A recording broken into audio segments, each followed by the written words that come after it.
So now I've set up some materials for the scene and I'm ready to continue with the lighting. So first let's light these table lamps. First I'm going to show you my lampshade material. Okay, so it's a basic V-Ray two-sided material. Here the translucency map. It's a sort of a fabric texture. Here the diffuse map. Again the same texture with different colors. And I'm using the same texture in the bump slot. And that's about it for this material, nothing special really.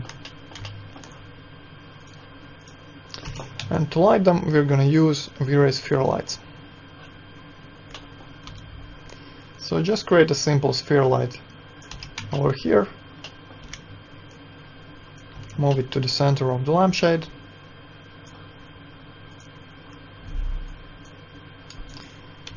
the size itself is not too important, so let's try something like 5 centimeters in diameter, radius. Alright, so for these sorts of lights you would usually use a warmer color than white. So I'm gonna set my color to something yellow like this.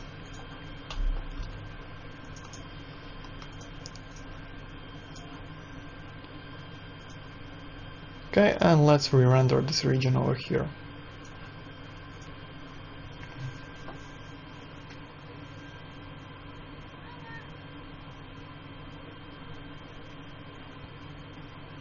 As you can see, the light is not bright enough. Since it's a daylight scene and the room is pretty light in color, we need to bump up the multiplier to get a noticeable effect. I'm gonna bump it up to 450 and see how that looks.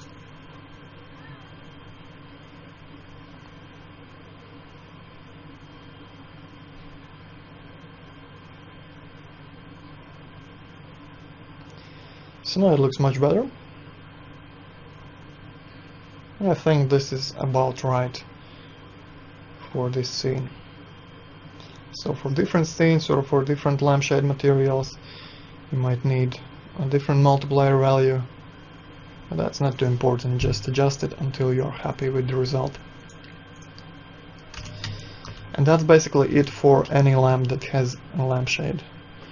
Light it with a simple V-Ray sphere light and use a V-Ray two-sided material for nice translucent shade. Okay, I'm creating an instance for the second lamp and we can move on to the chandelier. So it's a bit more tricky with the chandelier. I've split it up into two parts. One part is the light bulbs. Okay, I've named this group bulbs. And the second part is the chandelier itself. So what I'm going to do is I'm going to light the bulbs separately from the rest of the room and the chandelier. Why am I doing this? Because it's easier to control the final results and it's faster to render. So for example, if you would create some small V-Ray lights inside the bulbs and try to light the whole room with them, you would need to increase the intensity to very high levels, and this would cause some glitches and spots all around, and the shadows would not be too nice. You would need to increase the quality of V-Ray settings for irradiance map and light cache, and this would increase the render times to very high values, and we don't want that. So that's why I'm going to light the bulbs separately and light the rest of the room again with a different set of lights. Okay, let's start with the bulbs. So you have a couple of options here. The most simple one is creating a V-Ray light material. Okay, I'm just gonna save my glass material here. Okay. And let's assign the V-Ray light material.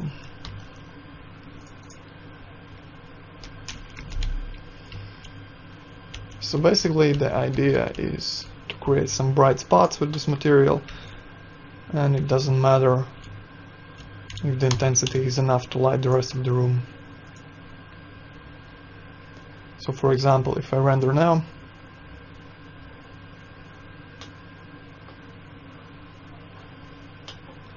Okay, I can see that the intensity is much too low. And I want to increase it until the bulbs look white.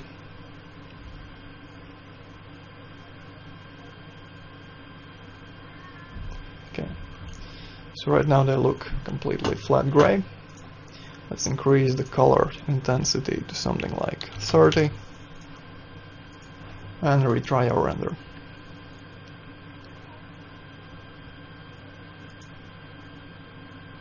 And the bulbs look nice and white now. So this result is not too realistic, but it's very quick to render. And if you add some soft glow in Photoshop, maybe some lens flares or stuff like that, it can look okay. So this is a good option if you're pressed for time and need to render quickly. So to make it a bit more realistic, we can use a gradient map in the color slot here. I'm going to create a gradient ramp. Let's see how it looks in viewport. Right. So to get the correct orientation, I'm using a UV mapping modifier here. It's a simple planar mapping. Rotate it so the gradient goes vertically like this.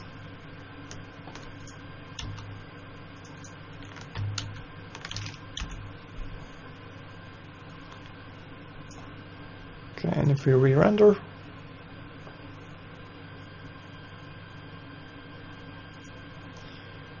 the bottom part is darker and the top part is brighter. It doesn't look too realistic right now, so we're going to change our gradient a bit. So the brightest part should be somewhere in the middle, maybe slightly lower. So let's set it to pure white.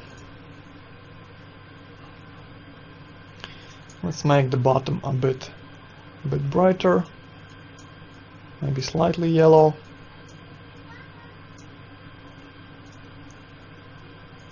And let's make the top part a bit yellow as well. And I'm going to change the distribution of colors a bit, so I'm going to add another point here and set it to white as well. So the white area is larger. Maybe like this. Well, let's re-render.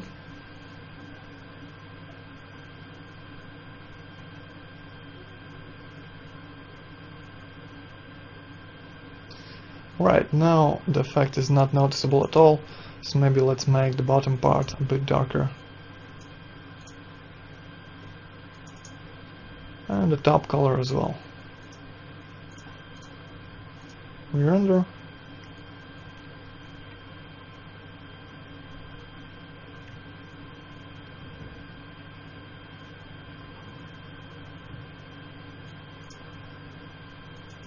And maybe even darker.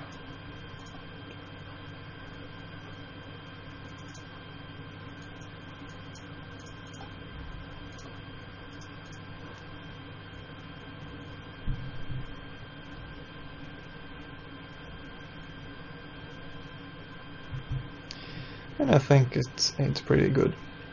So this looks a bit better than the flat white bulb. And it's pretty simple to set up and quick to render. Okay, so that's how you light the bulbs if you want to create a matte material for them. So if you want the bulbs to be clear glass, you'll need a bit different approach. Okay, now let's assign our glass material to the bulbs.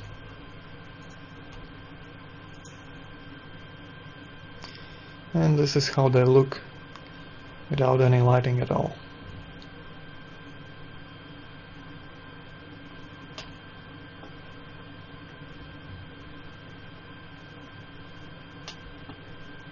Okay, so what we want to do is we want to create some VRI lights inside the bulbs.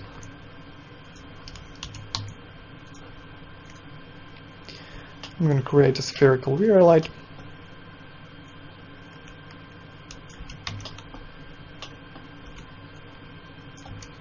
And move it to the center of the bulb. Okay. and instance the light to the rest of the bulbs.